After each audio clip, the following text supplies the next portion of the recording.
I'm Allison from Learning at the Primary Pond. I'm a literacy specialist, and in this video, I am going to show you a couple of different ways that you can use sorts with your kindergarten, first grade, or second grade students. If you haven't subscribed to my channel yet, make sure to do that now, and then also hit the little bell so that you're notified every time I post a brand new video about teaching literacy in K2. Okay, so let's talk sorts. Sorts are a great tool for helping students practice phonological awareness and phonics. The human brain loves patterns, and so when we are having our students sort words, we're helping them recognize patterns in words because there's so many different words in the English language that we don't need our students to memorize every single little one, right? What we need to do is teach them phonics skills and help them apply those patterns that they're learning to read and write new words as well. Okay, so in a sort, you're probably familiar with them, but you could have something like a picture sort where you're sorting like pictures by their sounds, which ones have sh, which ones have th. You could have a word sort, which words have short A, which words have long A, right? So there's different kinds for sure. And by the way, these two and lots more are actually free for you. I have like a free set of phonics sorts for K2. I will include the link below this video if that's something that would be helpful to you.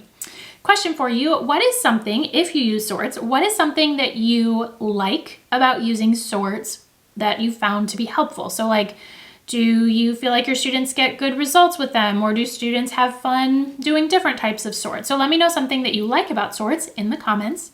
Tips. Okay, so before you ever have students do a sort, make sure that you're modeling a couple of things. And you may have to model this multiple times, but number one, cutting efficiently. So instead of like cutting out each little card individually, like cut on the lines because that will make it quicker. You know, it is good to have cutting activities so that they can improve their fine motor skills, but we also don't, you know, the point of this activity is to work on phonics or phonological awareness. It's not, you know, just to have them practice cutting, right? So we want that to be as efficient as possible.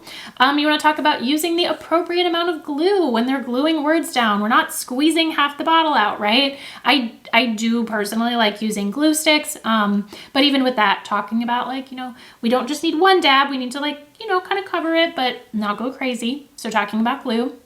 And then when they're, you know, at the point where they're gluing words into columns, you know, how do we glue down the words neatly? How do we like leave enough space but not leave too much space so that they can all fit? And then my rule is that they have to read all the words before they sort and then after they've sorted in the columns. So those are my rules for sorting. That's what I teach my students. So now let's talk about different ways that you can do them. The things that I've been showing you are just traditional cut and paste sorts. You know, like I said, they read the words, they cut the words, they sort them based upon their pattern, they check their work, and they glue them down. You could also just make this reusable to where, you know, either every student has their own or multiple students are using like the same version of a sort, but they don't have to glue down the words, or maybe they sort them a few times and then they glue them down. You could even like, if it's something in a center, you could laminate a sort and use them over and over. So different ways of doing it, but this is kind of like a traditional sort that you may have done. Now let's talk about a different way to do our sort. This is best for when you're sorting words, not pictures, but it's a speed sort. You could do this with pictures too, but I feel like it's best done with words. It's a competition against themselves. They're not racing against anybody else except for themselves. But what they do is they time themselves, and they don't glue the words down in this case. They time themselves after the words are cut out, reading and sorting the words. Okay, then they check how long they took, they write it down. And then they mix up the words, they read them again, they sort them, and see if they can do them faster this time. This also helps add in fluency because they're rereading the words, and it just makes it a little bit fun. All right, so our other option, or another option, is a partner sort, or what I like to call a sort and write. And so with a partner sort or sort and write, students work with a partner, as the name implies. One student acts as the reader and the other student acts as the writer. So the reader is going to have like all the cards here. They're not glued down. And the reader reads each word one at a time. And the writer is going to write the word into the correct column. So it's a little bit different from like putting cards in place. They're actually writing the words. Okay.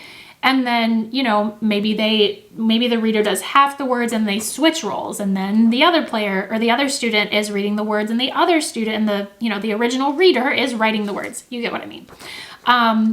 And so then after whoever is the writer is done writing all the words that have been read by the reader, hopefully this isn't getting too confusing, then together they check the writer's work and they make any corrections if needed, okay?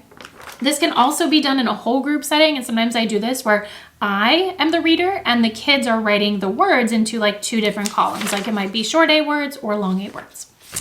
So with all of these options, you might actually do all of them with one sort. Maybe you have one sort for the week, and on Monday they sort the words, but they don't glue them down. On Tuesday, maybe they do like a speed sort.